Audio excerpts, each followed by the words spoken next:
শাওন পাকশালা কবিতার ছন্দে ভিডিও দেখে রান্না করুন মনের আনন্দে। নমস্কার বন্ধুরা, শাওন পাকশালাতে সবাইকে স্বাগত জানাই। আজকে আমি বানাবো নারকেলি ডিম। তার জন্য আমি ডিমটাকে সেদ্ধ করে ভালো মতো করে ছুলে নিয়ে খোসাটাকে ছাড়িয়ে নিয়ে চারপাশগুলো একটু চিড়ে চিড়ে দিয়েছি। আর এখানে নিয়েছি ছোট আলুগুলো সেদ্ধ করে নিয়ে ছুলে নিয়েছি। আলুটা অপশনাল, আলুটা আপনারা চাইলে দিতেও পারেন আবার নাও দিতে পারেন।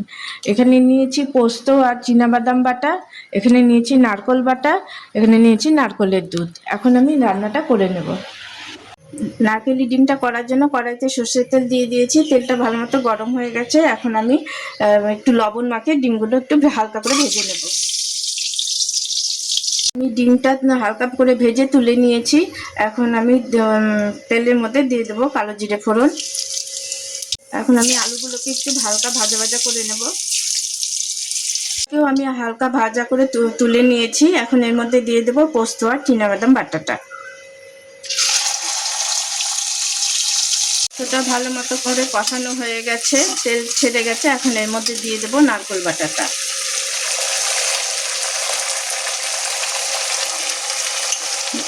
নারকেল আর কাঁচা লঙ্কা বেটে রেখেছিলাম সেটা দিয়ে দিচ্ছি। আমি দিয়ে দিচ্ছি পরিমাণ মতো লবণ। আমি পোস্তটা বাটার সময় অল্প লবণ দিয়েছিলাম, নারকেলটা বাটার সময় লবণ দিয়েছিলাম, এর জন্য এখন অল্প পরিমাণ লবণ দেব।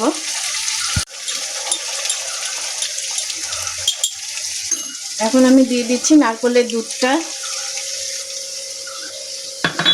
মশলা রেখেছিলাম সেই পাত্র ধোয়া জলটা দিয়ে দিচ্ছি। গ্রেভিটা ফুটে গেছে। এখন আমি এর মধ্যে দিয়ে দিচ্ছি ভেজে রাখা আলুগুলো, দিচ্ছি ভেজে রাখা ডিমটা। আর হলুদ আর কোনো মশলাই আমি দেব না, শুধু একটা তড়কা দেব। আমি একটা তড়কা প্যানে সর্ষের তেল দিয়ে দিয়েছি। আমি একটা তড়কা দেবো, দিয়ে দিচ্ছি কালো জিরে ফোড়ন আর দেব পেঁয়াজ কুচি।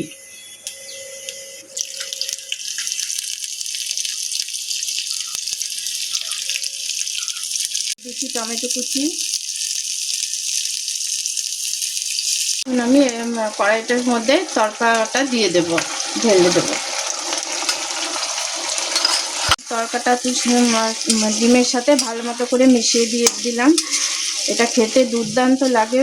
গরম ভাত হোক বা পোলাও, রুটি, পরোটা, রুটি যে কোনো কিছুর সাথে আপনারা এটা খেতে পারেন। খেতে খুবই ভালো লাগে, বেশি উপকরণও লাগে না।